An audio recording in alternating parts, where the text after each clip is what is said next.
బెంగళూరులో ఇక నుంచి అంబులెన్స్ కు దారి ఇవ్వడానికి వాహనదారులు ట్రాఫిక్ నిబంధనలు అతిక్రమించినా జరిమానా విధించమని బెంగళూరు ట్రాఫిక్ పోలీసులు వెల్లడించారు. దీంతో బెంగళూరు ట్రాఫిక్ పోలీసులు ప్రవేశపెట్టిన కొత్త నిబంధనలతో ఇకపై అక్కడి అంబులెన్స్లకు ట్రాఫిక్ కష్టాలు తీరనున్నాయి.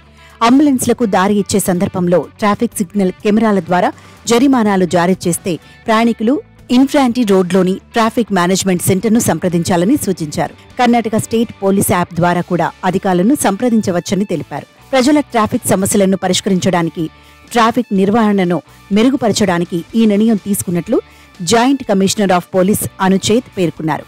ట్రాఫిక్ సిగ్నల్స్ వద్ద ఉన్న కెమెరాలో ప్రతి 5 సెకండ్లకు వాహనదారుల కదలికలను రికార్డ్ చేస్తాయని, అంబులెన్స్ కు దారి ఇవ్వడానికి వాహనదారుడు సిగ్నల్ జంప్ చేసినట్లు గుర్తిస్తే వెంటనే జరిమానా రద్దు అవుతుందన్నారు.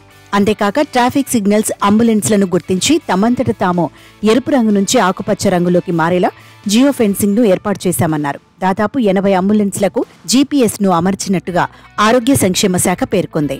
అయితే ట్రాఫిక్ నిర్వహణలో సహాయం చేయడం, హిట్ అండ్ రన్ కేసులు, మహిళలపై వేధింపులు మొదలైన వాటిపై నిరంతరం పర్యవేక్షించడం కోసం రహదారులపై మరిన్ని ఏఐ ఎనేబుల్డ్ సీసీటీవీ కెమెరాలను అమర్చనున్నట్లుగా బెంగళూరు పోలీసులు తెలిపారు. శాంతి భద్రతల పరిరక్షణకు ఏఐ ఎనేబుల్డ్ సీసీటీవీ కెమెరాలు ఉపయోగపడతాయని పేర్కొన్నారు.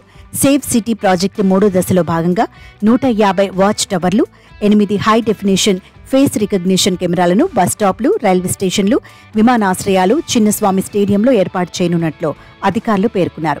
బెంగళూరు పోలీసులు తీసుకువచ్చిన కొత్త ట్రాఫిక్ నిబంధనపై స్థానిక ప్రజలు సంతోషం వ్యక్తం చేస్తున్నారు. ఈ కొత్త రూల్ వల్ల ట్రాఫిక్ కష్టాల నుంచి అంబులెన్స్లకు మోక్షం లభిస్తుందని చెప్పారు. దీనివల్ల బెంగళూరు నగరంలో అంబులెన్స్లు సిగ్నళ్ల వద్ద చిక్కుకోకుండా నేరుగా వెళ్లిపోయేందుకు ఉపయోగపడుతుందని అన్నారు.